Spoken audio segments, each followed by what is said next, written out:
From sea to shining sea, Americans love the 4th of July.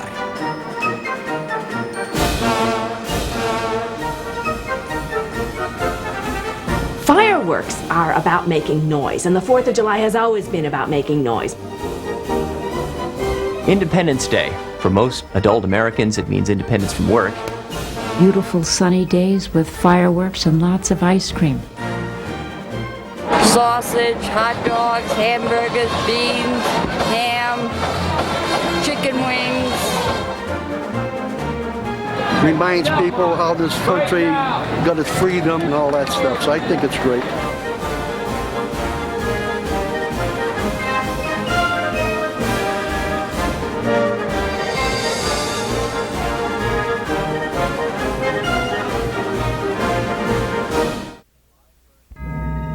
Midnight, July 1st, 1776.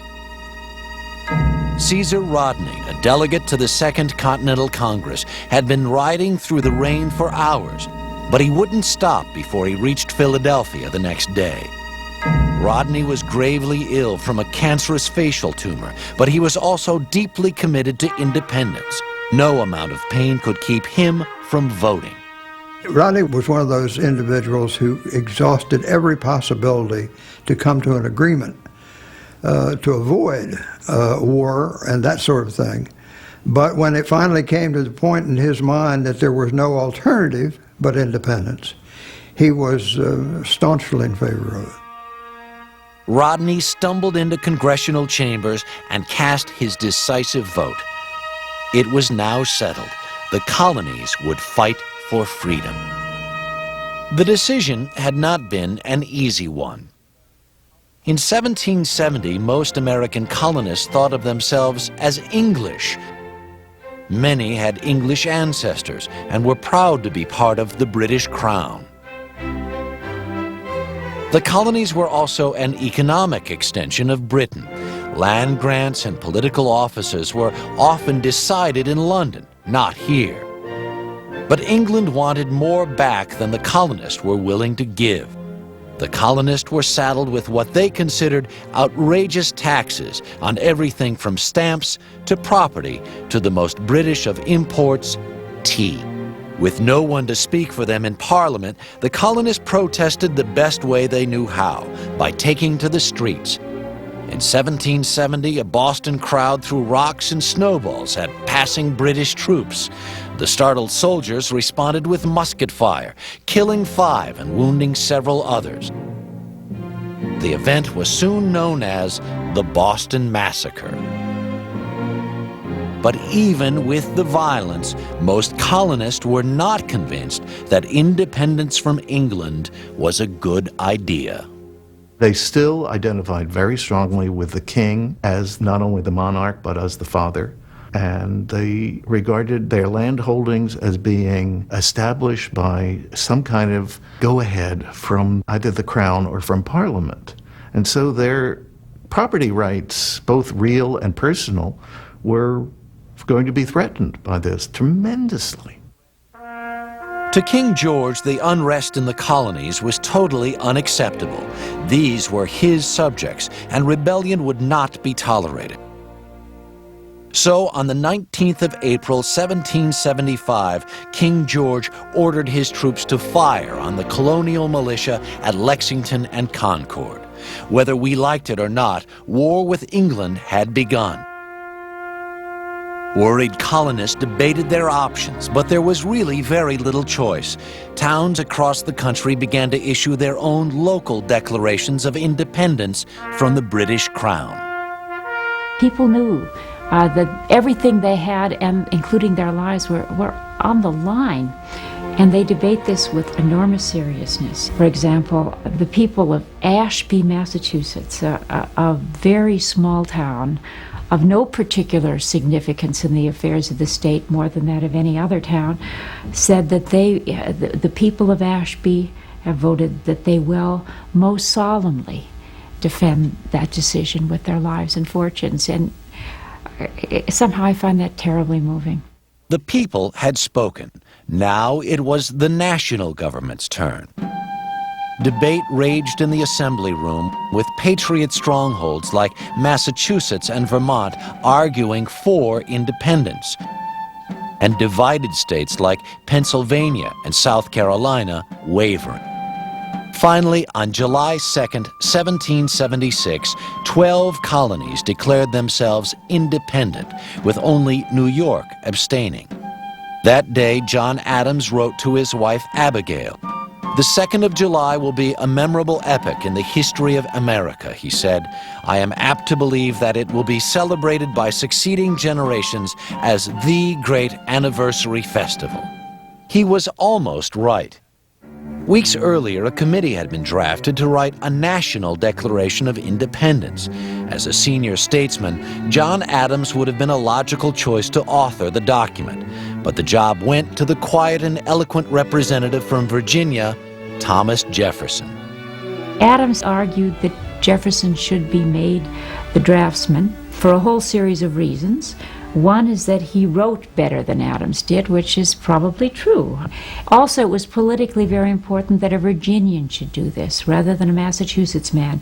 Adams had argued and argued and argued on the floor of Congress in favor of independence, to the point of obnoxiousness probably, and he said that anything that he had written would be scrutinized much more carefully on the floor of Congress than something this relatively silent Virginia delegate would write.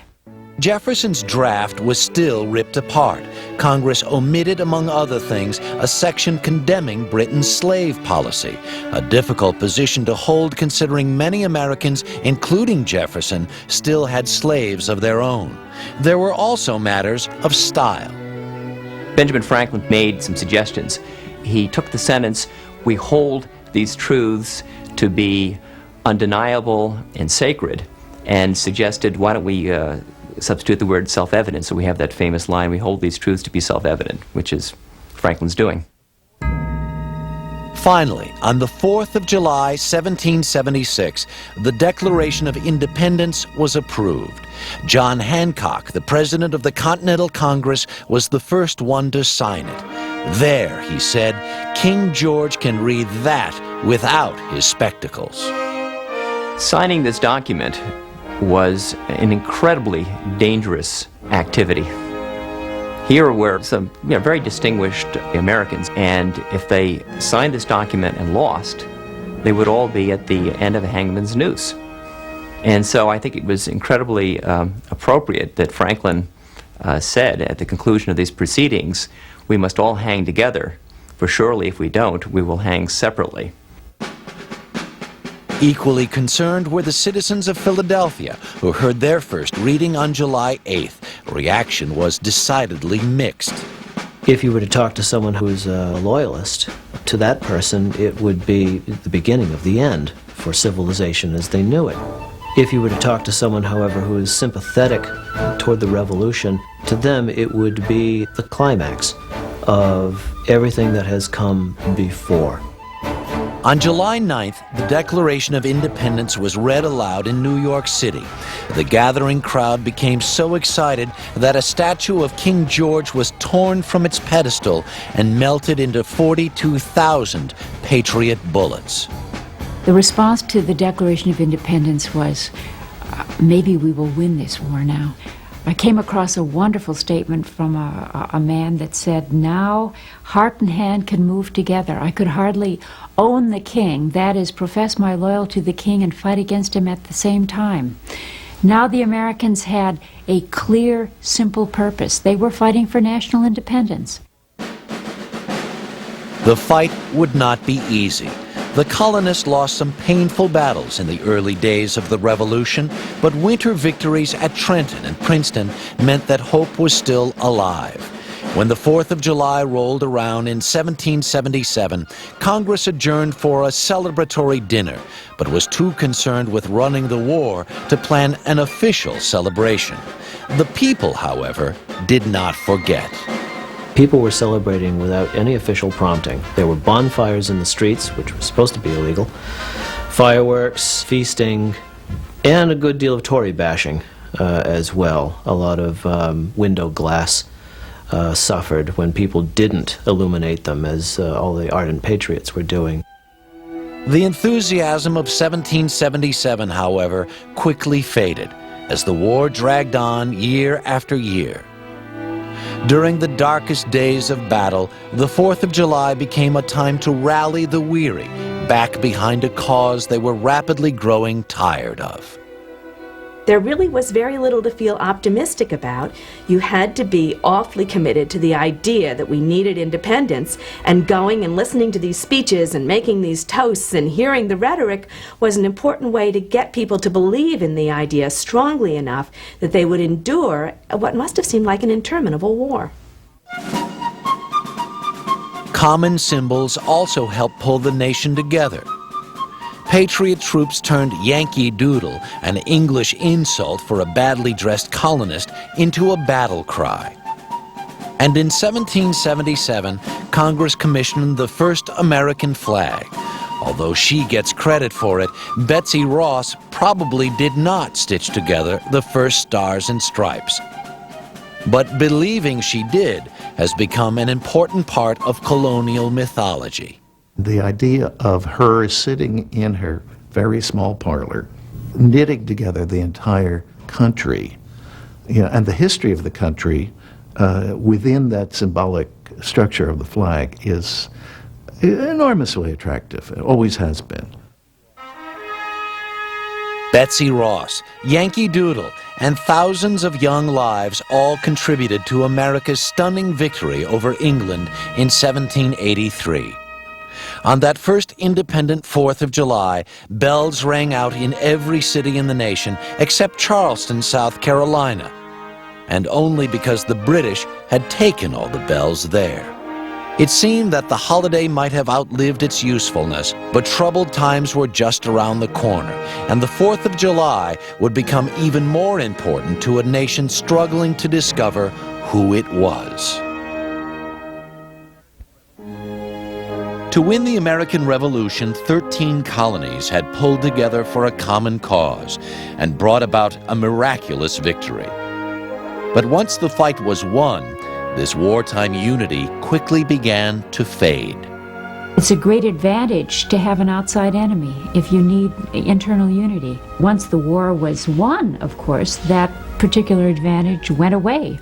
And there was a lot of receding into the privacy and the local identity of individual states, which is what worried nationalists very much and was an important argument for the Constitution.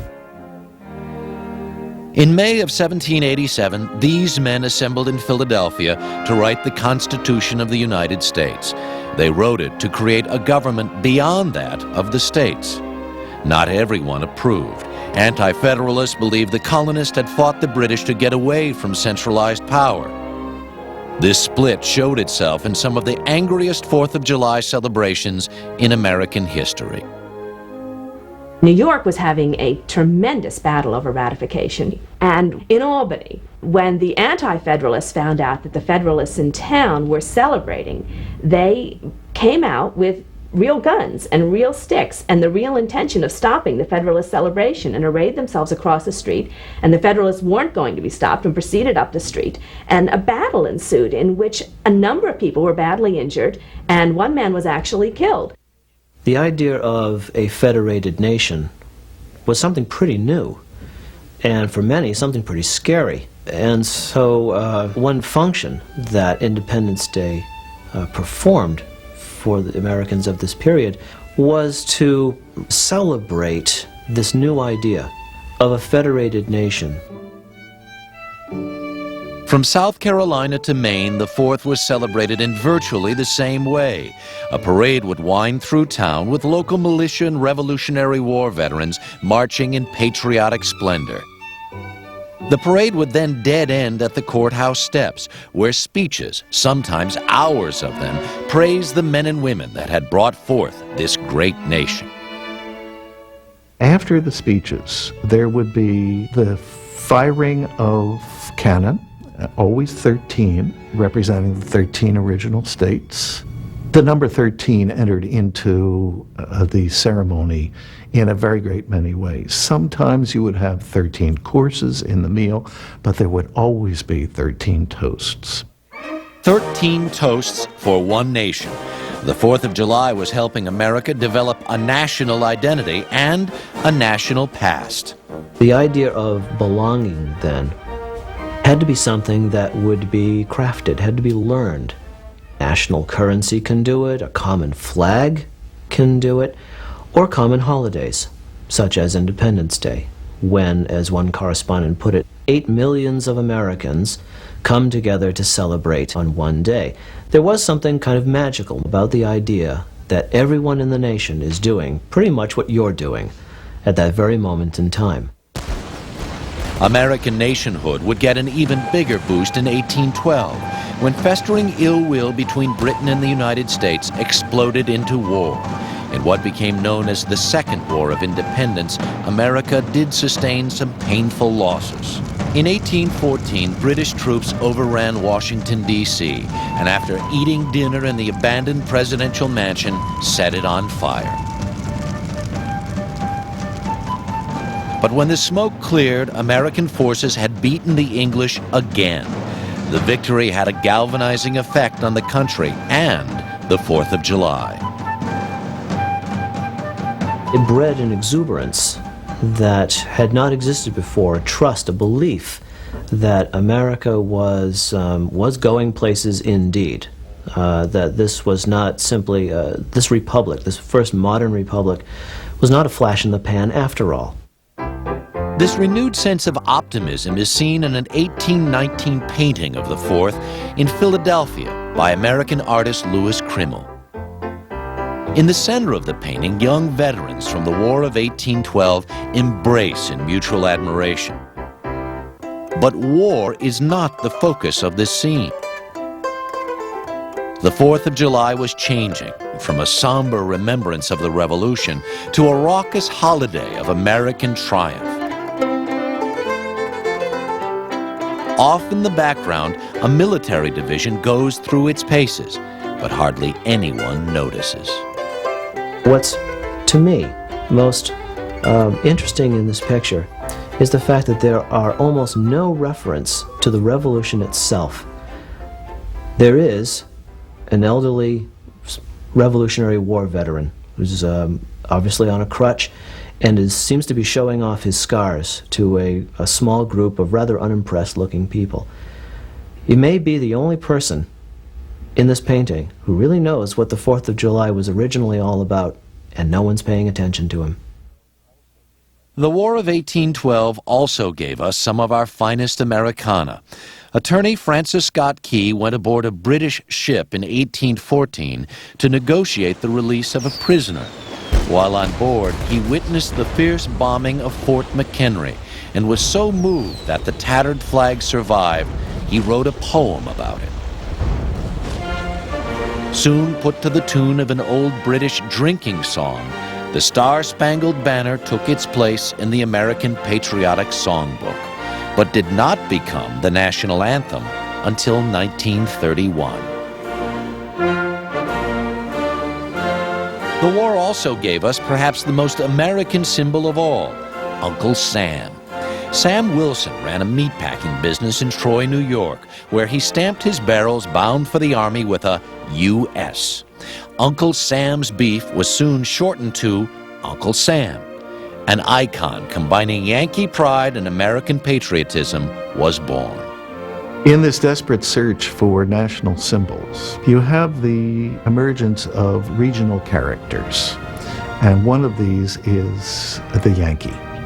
Tall and thin and a rail splitter, fiercely independent, very quiet kind of figure. And Uncle Sam, I think, developed out of the coming together of the 4th of July spirit with the character of the Yankee.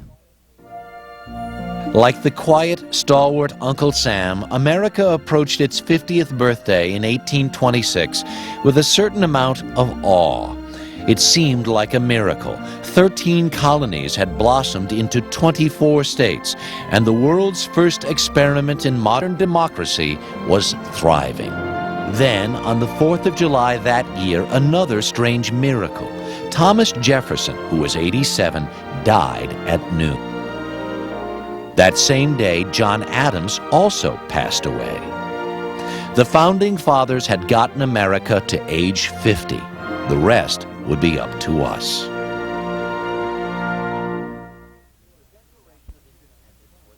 The Declaration of Independence was an extraordinary document, a triumph of the Enlightenment and the rights of man.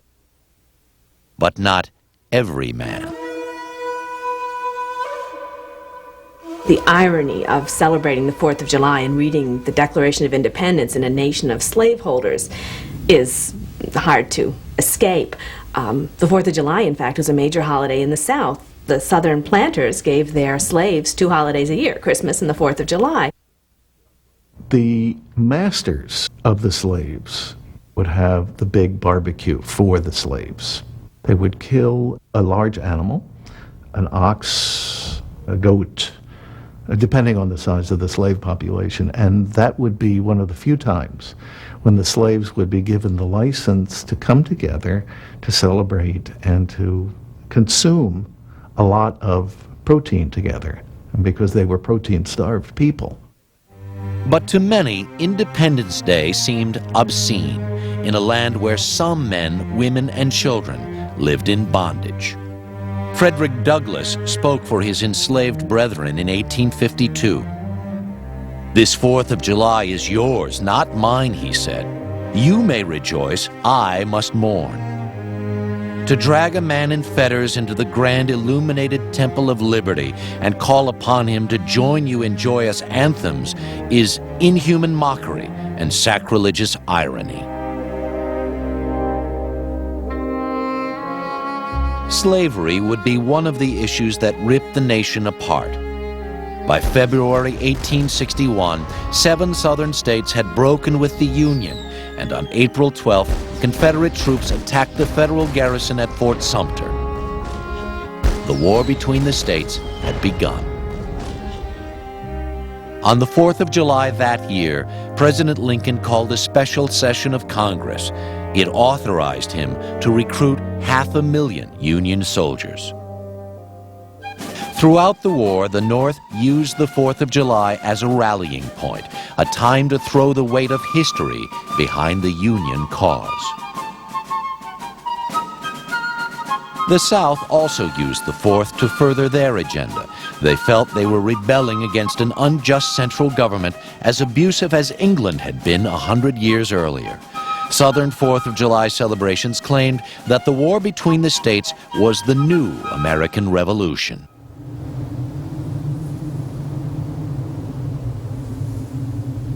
Both sides may have claimed moral superiority, but the whole nation paid a painfully high price for the Civil War. On January 1st, 1863, Abraham Lincoln relieved some of the heartache by freeing the Southern slaves with the Emancipation Proclamation. Slavery was now officially against the law, but the news spread slowly throughout the country. Some remote areas, like East Texas, did not hear about it for years. By legend, it took a great deal of time, maybe as much as 2.5 years, because the planters didn't want this word to get out.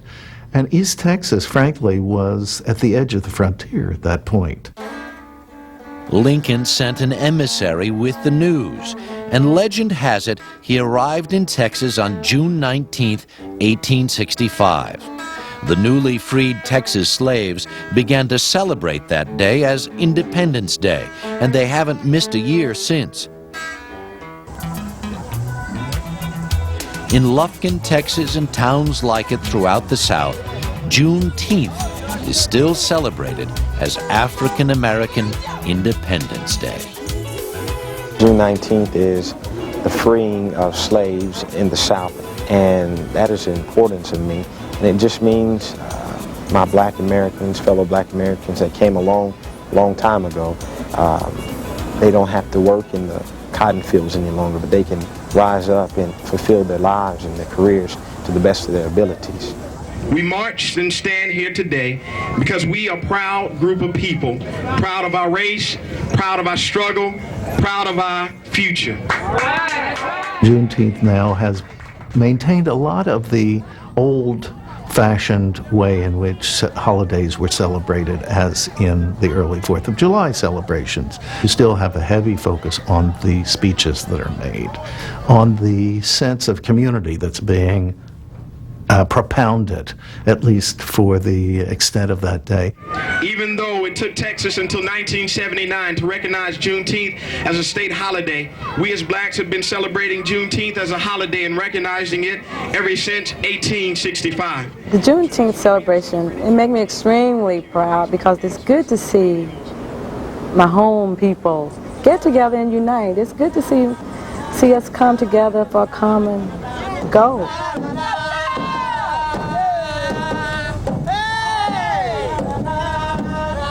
Today, Juneteenth helps heal the wounds of slavery. In 1876, those wounds were still fresh in the minds of Northerners and Southerners alike. Yet even with the carnage, the country had endured, and on the eve of our 100th birthday, that alone was cause for celebration. America was also realizing its power as an industrial nation. For the first time, American manufacturing could compete with anything Europe had to offer. On our centennial, we invited the world to Philadelphia to a coming out party of American industrial might.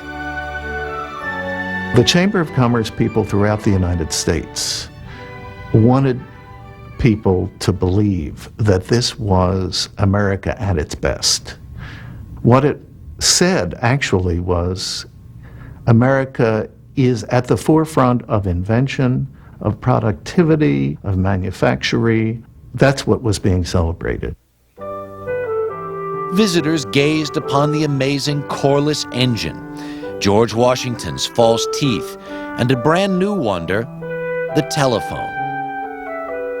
It was a world-class pageant of American ingenuity and perseverance, but the self-congratulations were a bit premature.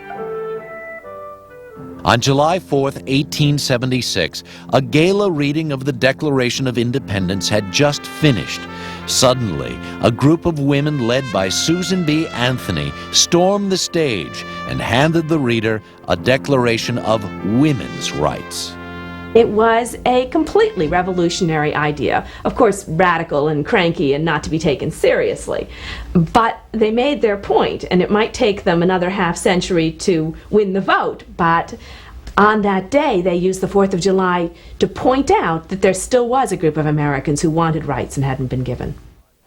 These kinds of 4th of July politics, however, were slowly fading into the background as America industrialized in the late 19th century. As manufacturing becomes more important, the seasons become somewhat less important, and we develop into the period in which industrial time becomes much more important. What are the ways of marking out industrial time? Well, the week and the weekend are the most important features of the industrial world. In an industrial world, the only thing better than a weekend is a long weekend, which the 4th of July rapidly became. By the turn of the century, America's independence was no longer even remotely in question. We could finally relax, and on the 4th of July, that's exactly what we would do.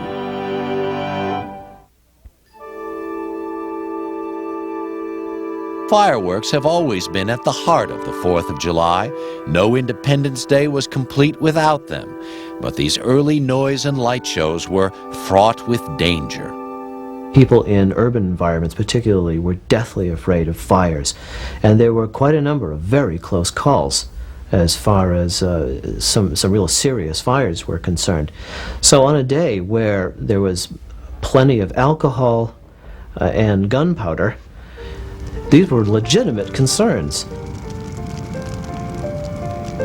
In 1866, Portland, Maine nearly burned to the ground after a particularly boisterous 4th of July.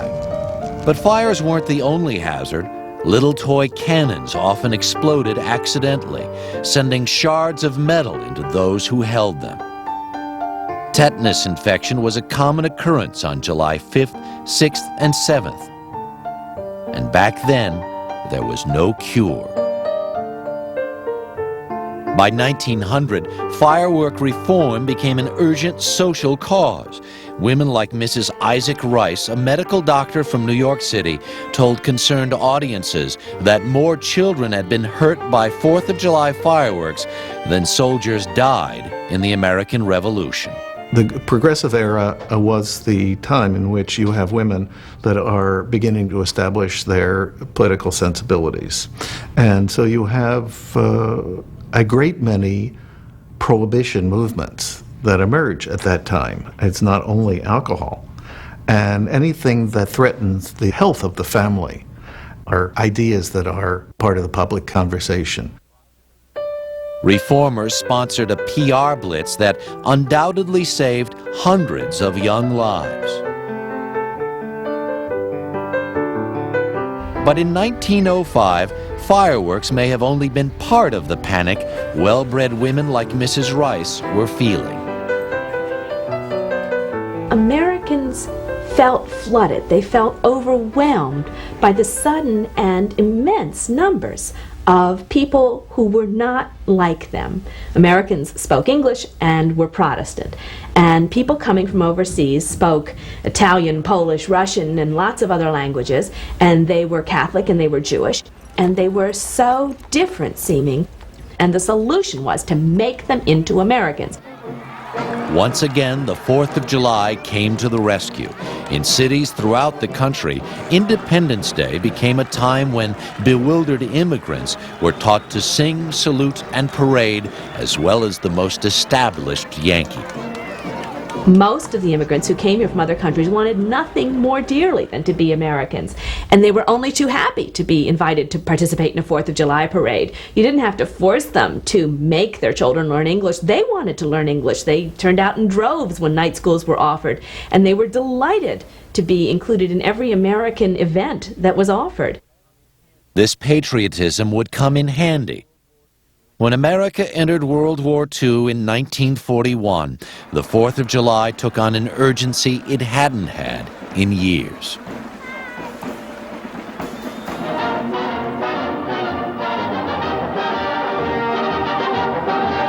Invasion Commander General Eisenhower and Ground Troop Commander General Omar Bradley, as the 4th of July is celebrated with thundering drama on the second front. The fireworks for Independence Day are cannon. Fireworks for the Nazi and load the guns.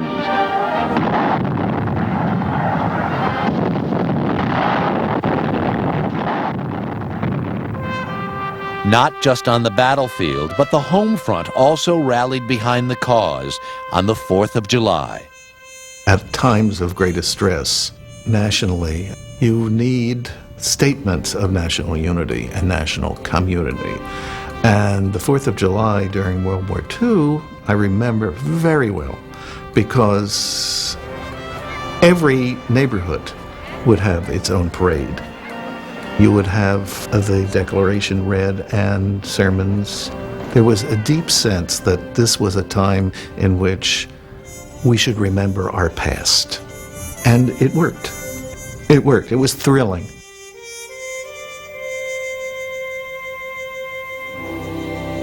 This all-out patriotism would not last. After the war ended, America retreated to the backyard, and the 4th came to mean a private barbecue for friends and family. Sometimes whole towns would get together, but instead of the patriotic exercises of days gone by, these community events had potato sack races and the rolling pin toss.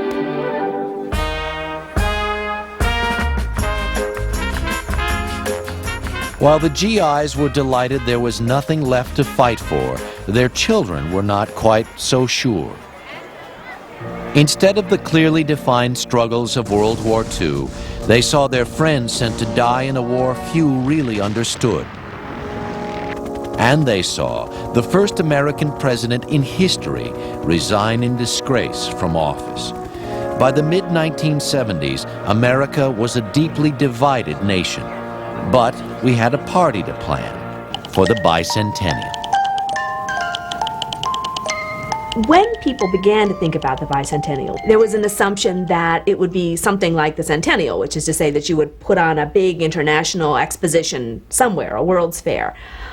And the problem was, the years that were ahead of the bicentennial were some of the most confusing years in American history. We were preoccupied, overwhelmed by the Civil Rights Movement and the Vietnam War. And it was a time when our nation lacked leadership and was as divided as it's been at any time since the Civil War itself.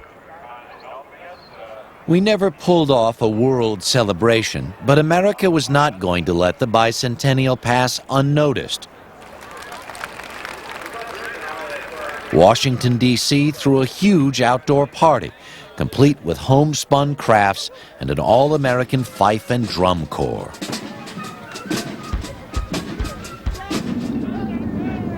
In Boston, a group of veterans reenacted the Boston Tea Party. But right next to them, a sign of the times, was a counter-demonstration protesting big business and corporate sponsorship.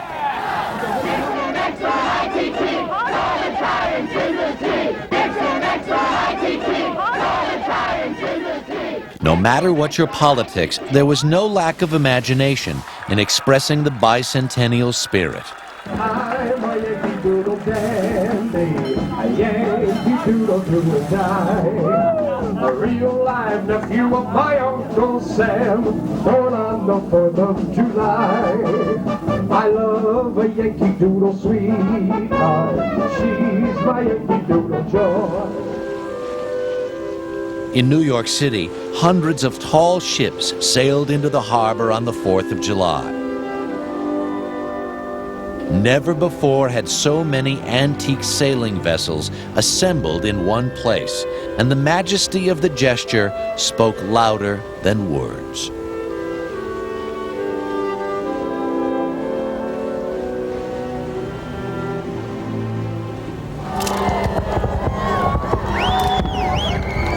Ten years later, when the Statue of Liberty celebrated her centennial, America had another chance for a national birthday party. We wouldn't waste the opportunity this time. In some ways, in 1986, we had the bicentennial that we hadn't been able to plan 10 years earlier. By 1986, America had been finished with the war and the Civil Rights Movement and feeling great about itself for years already. And so we had a prosperous country feeling good about itself and ready to plan a major celebration. And it did, a glorious celebration.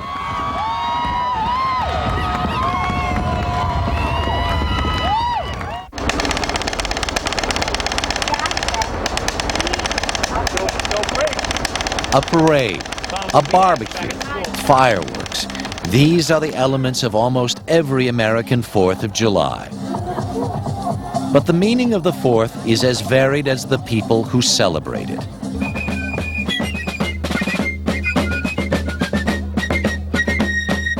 Bristol, Rhode Island has the oldest continuous 4th of July celebration in America. And every year the town population quadruples for one of the grandest spectacles of pomp and patriotism in America. Bristol's an old-fashioned town. Bristol is proud of being old-fashioned, and I think if the word old-fashioned means that we're not so sophisticated, that we throw out things that are heartwarming and reach the heart, then we certainly are old-fashioned. Hear ye, hear ye, hear ye. The town of Bristol and the Bristol 4th of July Committee would like to welcome you all to the patriotic exercises, and I'd like to make a decree that it will not rain on our parade. Thank you. The day starts off as the 4th of July did 200 years ago, with speeches. Here they call them patriotic exercises. Those of us who grew up here know that no matter what our ethnic background, that in Bristol we learned that you work hard, you are dedicated to church and family, and that you serve your country when called. Listening to all these patriotic exercises, it really makes you think about how this country came to be, how everything, we couldn't have had it if, they weren't fighting for their freedom. Start the parade. Go ahead. All set. The heart of Bristol's festivities is the parade. 3 miles of marching bands, beauty queens, and unadulterated Americana.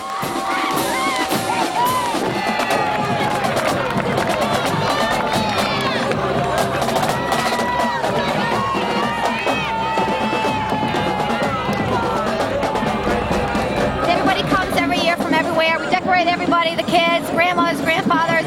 We got some chowder in the back if you guys want to come later. Originally, I'm from Seoul, Korea. My American friends recommend me, you must see the 4th of July parade, so I brought my kids and... What do you think? It's great. I would love to have my 2 teenagers come out here and see the parade. It saddens me that all that they know about their history, they learn through the history textbook, which obviously is important, but it is no replacement for being here. And I would love them to come back and feel the same connection to their roots that we all feel here today.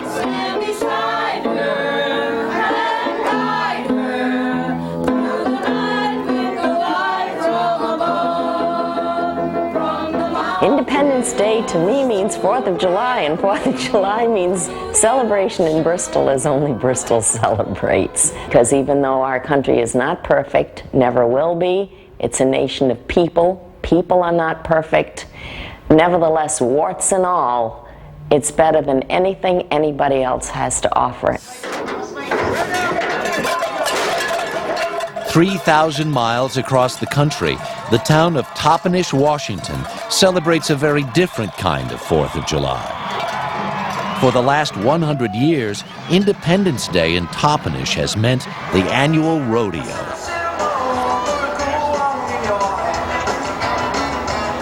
The people who fought for us to get our independence were just like the people that won the West. They had their dreams and their beliefs, and they fought for them, and they did everything they could to believe in it. And that's kind of like the rodeo cowboy. They're fighting for what they believe in.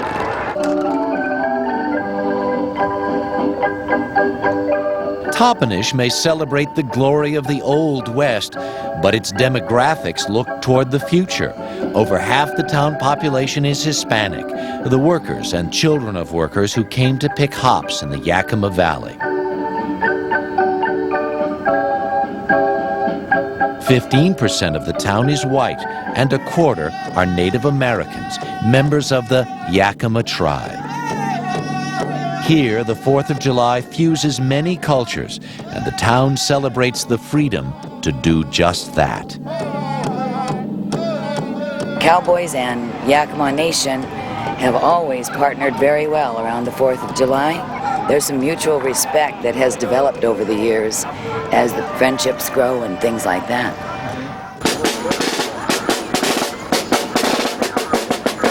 You see the flags flying, it's really a deep feeling. Even though my folks came from Mexico, I'm 100% American. People are starting to realize now that we're all one group, and we're either going to make it or not make it together, and so we've got to cooperate and work together.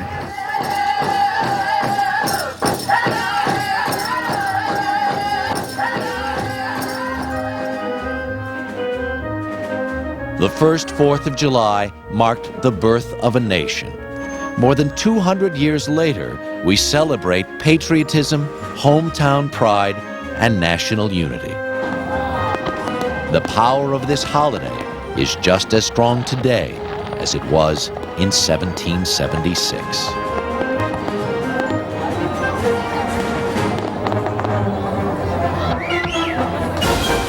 The power of the 4th of July comes in part from the fact we all have our particular experiences that we associate with them. But we also have this sense of a common bond with everyone. You can't get away from fireworks. They're in the sky, it's open to everyone. It's not behind closed doors, it's not behind tall hedges, it's not a private party. It's a national party that everybody's invited to.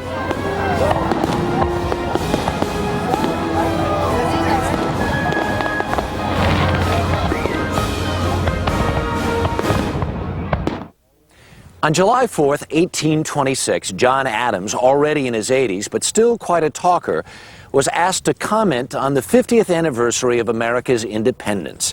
Adams rose from his bed and said, "Independence forever."